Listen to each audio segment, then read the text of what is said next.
दोस्तों आज मैं आपको एक ऐसे स्टूडेंट के बारे में बताने जा रहा हूं जिसे सिर्फ एक गलती की वजह से उसे जिंदगी भर पछताना पड़ा। दोस्तों इसके पिताजी बहुत ही गरीब किसान थे।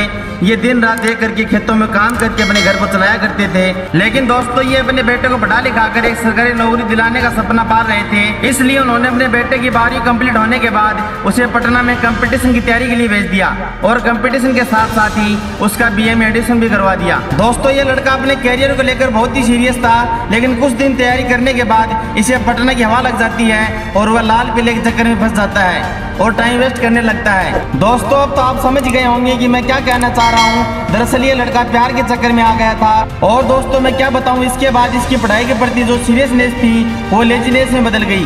दोस्तों इससे लगने लगा कि अभी तो मेरे पास बहुत समय है, अभी तो ग्रेजुएशन कंप्लीट होने में 3 साल बाकी है और मैं तैयारी तो 6 महीने में कर दूंगा, क्योंकि कोर्स 6 महीने का तो होता है। लेकिन दोस्तों शायद इसे ये नहीं पता था कि वह 6 महीने में पढ़ाई गई चीजों को कंप्लीट करने में बहुत समय लगता है और इसी गलत फहमी में जीने लगा और पढ़ाई कम प्यार का चक्कर ज्यादा करने लगा। दोस्तों हालांकि इसे बीच बीच में रियलाइज होता था कि मैं गलत कर रहा हूँ, लेकिन दोस्तों इस चक्कर में जो एक बार पड़ गया ना वो इतनी आसानी से बाहर नहीं निकल पाता। ये जीवन की सच्चाई है, जितना जल्दी समझ लोगे उतना ही बेहतर होगा। दोस्तों इस लड़के ने इसी तरह अपने जीवन के 3 अहम साल ऐसे ही बर्बाद कर दिए और अभी तक ये क्लास की चक्कर लगा रहा था। देखो दोस्तों आप भले ही सच्चाई से कुछ दिन मुंह मोड़ लेते हो, लेकिन एक न एक दिन आपको जरूर समझ में आती है, लेकिन जब तक समझ में आती है तब तक बहुत लेट हो जाती है। ठीक उसी प्रकार जब इसके साथ में पढ़ने वाला एक दोस्त ग्रेजुएशन कंप्लीट होता है, SSC एग्जाम को क्रैक कर लेता है और सेटल हो जाता है दोस्तों, तब इसे रियलाइज हुआ कि मैंने इन 3 सालों में क्या किया और इसे लगने लगा मैंने गलत किया।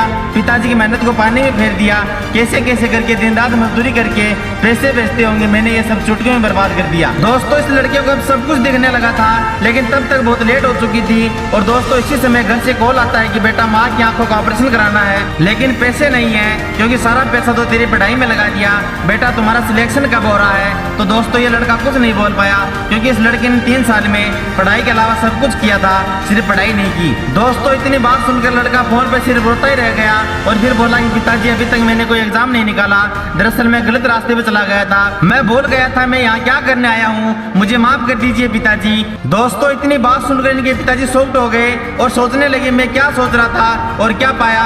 मैं ये सोच रहा था कि अब दुख की घड़ी बहुत ही जल्द खत्म होगी, लेकिन सारी उम्मीद पर पानी फेर दिया। अरे मैंने तुम्हारे लिए क्या नहीं किया, अपनी जमीन का 10% हिस्सा इन 3 साल में बेच दिया, सिर्फ ये सोचकर कि मेरा बेटा शहर में अच्छे से पढ़ाई कर रहा होगा, लेकिन तुमने जो कर दिखाया ना अब लग रहा है कि सारा सेक्रीफाइस बेकार चला गया।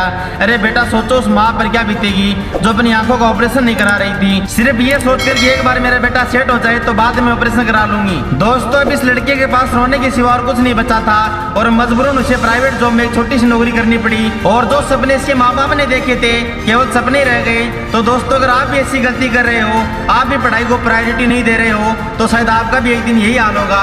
कड़वी बात है लेकिन सच है, इसलिए दोस्तों समय रहते खुद में सुधार कर लीजिए, क्योंकि समय के पास इतना वक्त नहीं है कि वो आपको दोबारा समय दे सके।